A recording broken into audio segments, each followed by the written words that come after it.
Thank you so much, Scott, for that great tribute to your grandfather. There's nothing like hearing it from family. I like to think of myself as part of the King family. There is a shirt-tail connection through April and my Aunt Juanita. But I can't do what a grandson can do, and I'm so thankful for what you shared there. I decided in sharing the eulogy with you today that I would kind of share it from my perspective as a student at Mount Ellis Academy about 30 years ago. Share some of the memories and stories that I have heard that obviously predate my time, because if I tell you about Frank 30 years ago, that's just a third of his life. So it doesn't cover who we know him to be. And of course, Scott's already covered such a great picture that I am nervous about losing sight of that picture. But I hope to add to it a bit with some of the things that I have gleaned from knowing Frank for at least 30 years. One of the things that really struck me was that in February of 1918, a father wanted to make something special for the birthday of his 3-year-old son. So as the story goes, he rummaged through some of the old things that he had in his shop, pieces of metal and different things, and he had the perfect idea for February in Montana. He found a couple of old, worn-out files. No longer useful for filing metal, he now took them and he shaped and he crafted and he molded them into the perfect surface for the blades of an ice skate. He took those old files and he built brackets for them and he mounted them on an old, very small pair of boots. And he gave them to Franklin, his son, as his first birthday present in 1918. His first pair of ice skates. You know, I remember when I was a student here at Mount Ellis Academy, and as winter got colder and colder and colder, the academy students started to get really excited about something that was kind of new for this year. And they would point out to the field right next to Bear Creek over here by the fire department and notice that during the summer, Frank had taken a tractor and he had plowed out a flat place right there alongside the creek and burned up what he had always called the skating rink. But we didn't skate on it until that year. It had been skated on before. Other generations here at Mount Ellis had skated on the skating rink, but there in the 80s it had been just kind of fallow and unused, and Frank just couldn't stand that, and so he made a skating rink for us. And so, you know, all that year we're just like, can't wait till it gets cold enough that they can flood the skating rink. And I was always jealous of the guys that worked for the farm because they got to work with Frank. I worked maintenance, and Frank was the farm manager at the time when I was at Mount Ellis. And it always seemed like those farm guys were having way more fun than we were. After finding out what Frank found stashed in the hay bales, maybe I know why now. It always seemed like they were being with Frank was fun. And so the day came when we heard it announced that it was cold enough, and it was a cold winter day. It was cold enough to flood the skating rink, and Frank had put a pipe out there and a farm tap right there next to the rink, and we were going to flood the skating rink. And I remember, even though I worked on maintenance, that was the event of the day. And I found some way to call that maintenance work. After all, you know, it was on the academy property, and who knows, a pipe might break or something, and I'd be there as maintenance guy to help. And so we're all standing there gathered around as the hose is attached and the farm tap is opened and the water starts to flow. And I can remember as a student thinking of Frank as a pretty old guy. You know, I mean, he retired my freshman year at Mount Ellis. And I thought of him as a pretty old guy. I had no idea what an old guy was at that time. But I remember seeing this guy, old but bold, strong, not afraid of the winter, not afraid of the hardships, working on the farm with the farm workers, doing calving during some of the most bitter times. And Frank on campus always kind of gave us that feeling that we were going to be okay, because there was this old timer that had lived here for ages, and if he could make it, we were going to make it. And if anything went wrong, he could take care of us. He knew this place. He knew, working on maintenance, he knew where every pipe was underground. If we ever wanted to dig a hole, call Frank. You didn't call those people that paint the grass and, you know, work up all your pipes and mark the grass. You called Frank. Frank told you where the pipes were and where they weren't. And there he was, standing there with this gleam in his eye, watching the water pour out onto that skating rink. And I can remember standing there saying, why is this such a big deal to this guy? And the only thing that I could think was, he must really love the kids. He must want us to share in this joy of ice skating. And I had grown up in northern Wyoming, which tends to be a fairly cold place too. It had a skating rink in the park right across the street from where I grew up. And I thought myself as a pretty good ice skater. And I can remember all night long as that rink was freezing and freezing and freezing, I was thinking, boy, I can't wait to get out there, put on my skates and skate on the new rink. And we did our work, and we did our school work, and we got to the end of the day, and it was rec time, and it was time for us to all go to the skating rink and skate. And because I heard in one of the announcements, one of the letters from the academy, bring your skates to school this year, we're going to have a skating rink, I had brought my skates to school, and I went to rec that night. I was thinking, boy, you know what, I bet I'm one of the best skaters in this school. The chicks are going to really dig me out there.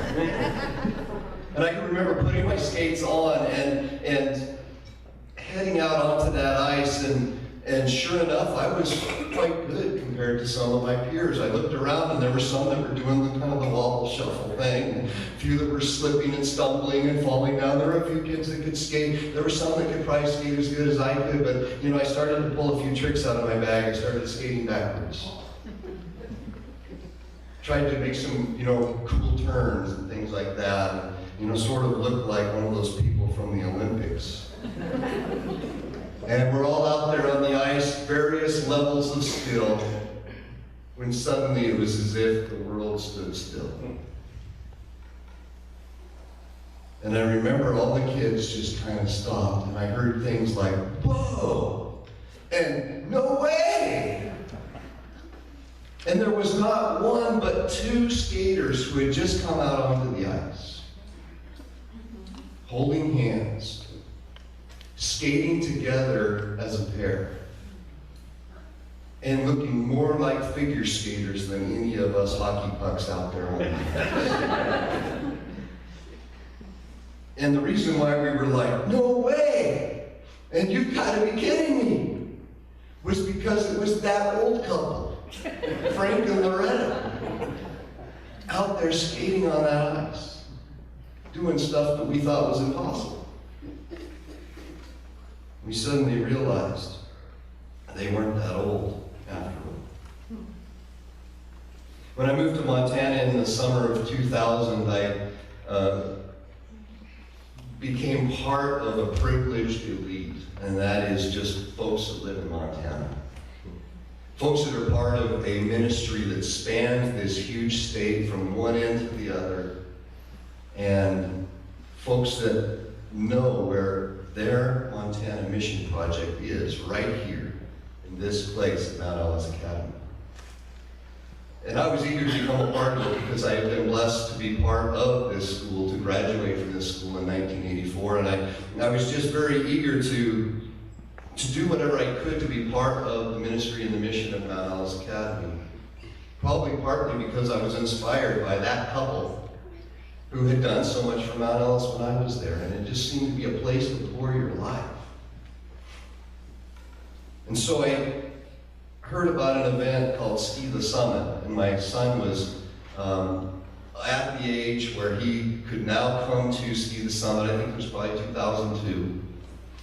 And so Archie Harris was our school teacher there in Hamilton at the time, he told me about Ski the Summit. We were going, you know, and for Archie and I, yeah, we were taking kids, but it was like, we're going back to our old stomping grounds. We're going to Bridger Bowl. We're going to ski, you know, the North Pole and Avalanche Gulch, and Pierre's Knob. And we took our kids, and we thought, this is going to be great. We can show our kids our old stomping ground. And we were up there doing several runs on Bridger. And we decided, you know what, let's go do Pierre's Knob. And we got to the top of the Pierre's Knob lift, and I don't know how many of you know Bridger, but Pierre's Knob is a fairly technical chunk of mountain. And we got to the top of Pierre's Knob, and right in front of us getting off the lift was Frank on his ski. This is 2002. Okay? So let's see. Yeah. Frank was pretty close to 90. And he got off that lift in front of us, and Archie and I looked at one another and we said, this is so cool. We get to ski with Frank King on Pierre's Knob. If I understand correctly, Frank didn't ski until he was quite a bit older. Is that right? In fact, I kind of got this idea that it wasn't until he got that free senior citizen's pass that he was like, okay, I'm going to take up a new hobby, skiing. Which is crazy. Archie and I are just like, wow, man, this is so cool. We get to ski with this guy. And so we did 2 runs down Pierre's Knob with Frank. And it was one of those things, kind of like that day I watched him ice skate, where you just kind of stand in the background and you watch in awe. Not just because it can be done by somebody that age, but because it can be done with grace, and it can be done with beauty, and it can be done in a way that makes you admire the person, but even more so makes you thank God and rejoice and celebrate. There's something about this life that you're witnessing that speaks to the goodness of God. And I remember Archie and I, we'd go down a little ways and then we'd stop and look up the hill and we'd watch Frank go down. And we'd let him pass us and we'd watch him go down the hill the rest of the way. And I can't say that he was a super aggressive skier at that point, but I can say precision. Every move carefully controlled. The best way I can describe it, if you've ever been to the golf course and you watched an older golfer who just kind of has his swing welded, you know.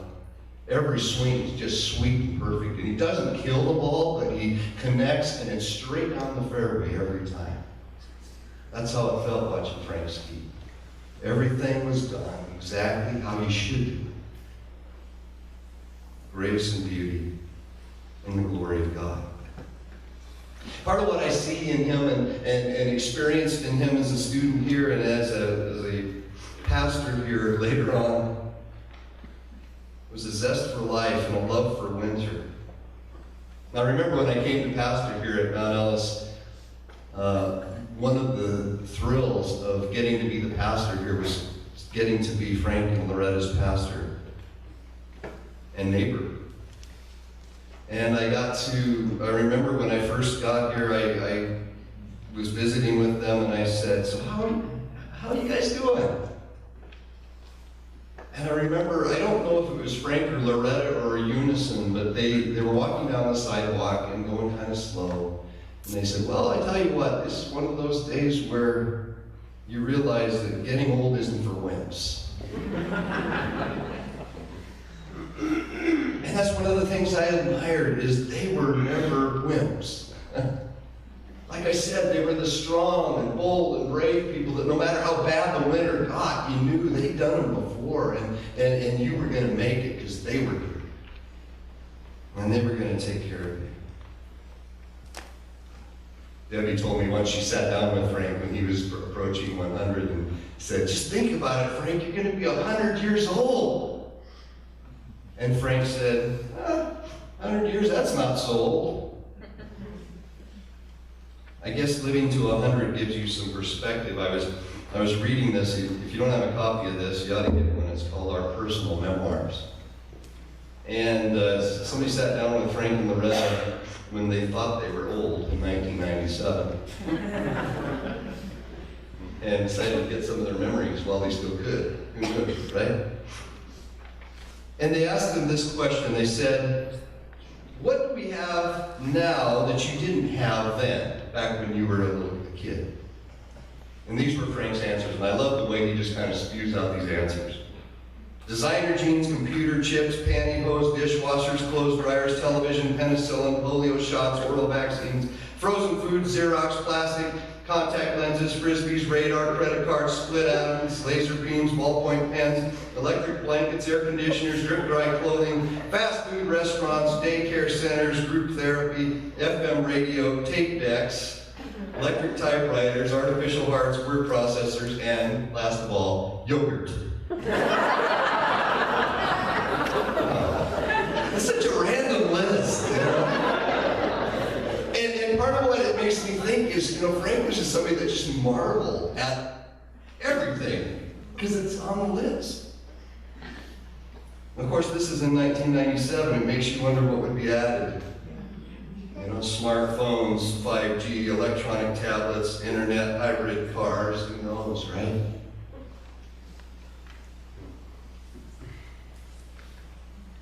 And then they asked him this question. They said, what did they have then that we don't have now? And he said, we had literal 5 and dime stores. And they were 5 and dime. For a nickel, you could ride a streetcar, make a phone call, buy a Pepsi, or enough stamps to mail 1 letter and 2 postcards for a nickel. You could buy a brand new Chevy Coupe for $600. Gas was 11 cents a gallon, and we had fountain pens.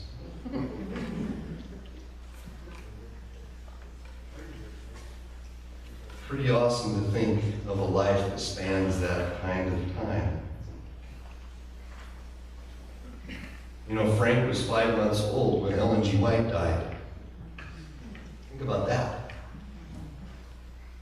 Amazing. He connects us to our roots, doesn't he? He connects us to where we have come from. And yet, even with that perspective, when it came to the Coles Cares contest here at Mount Ellis Academy, you may remember a online Facebook contest where if you went on and you voted for Mount Ellis Academy might win $500,000. Frank and Loretta called Kevin up and they said, we want to vote for Mount Ellis. Can you come to our house and show us on our computer how we do this Facebook thing? I love that. That's just so cool.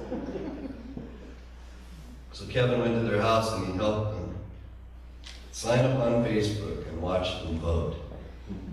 Mount Ellis won that $500,000 with 144,000 votes.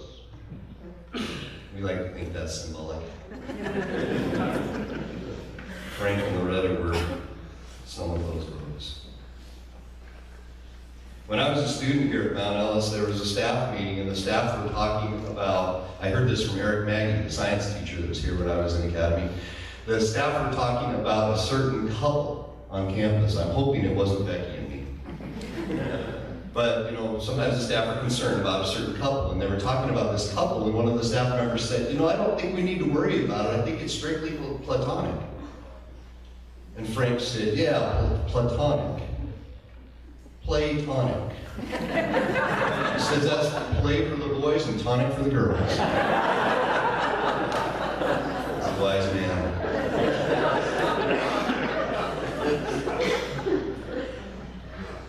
Like I said, I was jealous of the guys who worked on the farm, so I actually sent a Facebook message to some of the guys who worked on the farm, and I said, hey, do you have any stories? And I think probably one of them is going to share during our sharing time story. Another one just messaged me a story. His name is Joe Juarez. And Joe was one of my buddies when I was here in Academy. We were RAs in the dorm. And I remember one time we had a kid on our hall that didn't like to take showers, and we decided we were going to help him out with that. And we took him in, we were walking along the hallway with him, and when he got to the shower doors, we just pushed him through. It wasn't a very nice thing to do, but he really needed a shower. And we pushed him through that door. And we turned on the water, and you gotta understand, Joe Borez is a really big guy. He's just built like a running back for an NFL football team. And I'd seen Joe do some pretty scary things. One time some guys were waiting outside the showers for him, and they were gonna snap him with towels when one of us turned the water off. And Joe came out of there so mad, he kicked both of those guys in the head before they even had a chance to snap their towels. And Joe was kind of a scary guy. And so we pushed this kid into the shower, and we turned on the water, and we're going to give him a shower. And the kid just freaks out. We didn't realize it at the time, but he had a serious phobia of water. He was terrified of water. I'm sure probably related to some abuse that he'd suffered as a young man. And he just went crazy, but he made the worst mistake he possibly could. He punched one of the RAs, but he should have punched me. And instead, he punched Joe. It was a huge mistake. If he punched me, he'd probably been okay, but he punched Joe. And immediately the other RA and I, we grabbed Joe. Because this kid had hit Joe, and if you hit Joe, you're gonna die. And so we grabbed Joe, and we hold him back. And we realized we don't really need to hold him back all that hard. It's like, Joe's okay, he gets it, he understands what's going on. You know, this kid's afraid of water, and we're doing something wrong. There's compassion in Joe. I sent Joe a message on Facebook, and I said, do you have any stories about Frank that you'd like to share? And he wrote me back and said this: having lived with Frank and Loretta my sophomore and junior years, during the summers and working on the farm, the most amazing thing about the whole King family was their unconditional love for all people, especially the students. Frank always wanted you to learn on your own, but with unobstructed passion, and if you messed up, he would have you figure out what went wrong and how you should correct it and learn how to avoid it in the future. Those lessons are what have made me the compassionate man I am today. I am humbled and fortunate to have had the opportunity to live with a man that had such strong family values and was willing to share. You know, I read that quote from Joe and I think to myself, that's why he didn't kill that kid that punched him in the shower. Something had changed, something was transforming him, even as a student here at Mount Ellis, and it was living with the King family. It was seeing that example. Which reminds me of one last story that I'd like to share with you, and this story happened in the 2000s, only within about the last 7 or 8 years here at Mount Ellis. There was a little girl on Bear Creek that was scuffing around on the ice one winter. She was sliding her shoes across the ice, pretending she had skates and pretending she was a figure skater out on the rink. Shuffling around up and down the creek, when her neighbor on the other side of the creek looked down and saw her there. And he walked up to her and he said, "What are you doing?" And she said, "I'm ice skating." And he just kind of smiled. And he knew her birthday was coming up pretty soon.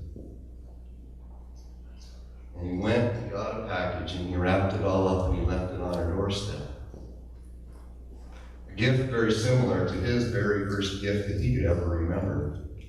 Except this time not made out of old files from the shop, but probably purchased down at the local Gibson store or something. A pair of ice skates for that little girl so she could skate too.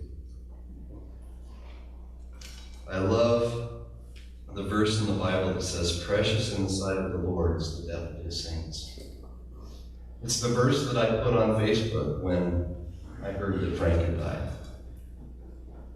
There's something about a life well lived, a life long lived, that speaks volumes to the rest of us.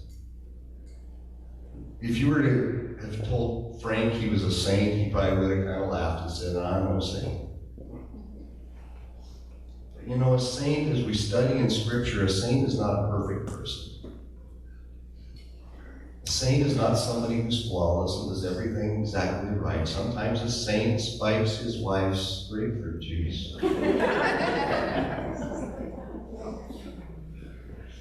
More importantly, a saint lets Christ live through him in a way that shows that a human being can be transformed by God's love and in a way that transforms lives of others. And we're all here in this room celebrating that fact. And I would be remiss if I didn't point all of us forward, but especially the King family, point us forward to a brighter day. A great King family reunion. A day when we know the perishable will be clothed with the imperishable and the mortal with the immortal. A day where we're going to just look at this painful thing of death that we experience today, and we're going to just say, where's your victory? Yeah, where's your sting? You don't win. God is victorious. And that, my friends, will be a day of joy and of celebration. This time we're going to have a sharing time. We're going to take a few microphones. I understand some of the grandchildren are going to help us with this. Have some microphones available for anybody that would like to share a memory or a story about Frank. I've already warned a few of the farm workers to try and keep it clean, but I can't guarantee anything. But we just ask that you would share some of your memories about Frank, that we could celebrate his life here together. So whoever would like to, just go ahead and stand up, raise your hand, and we'll bring you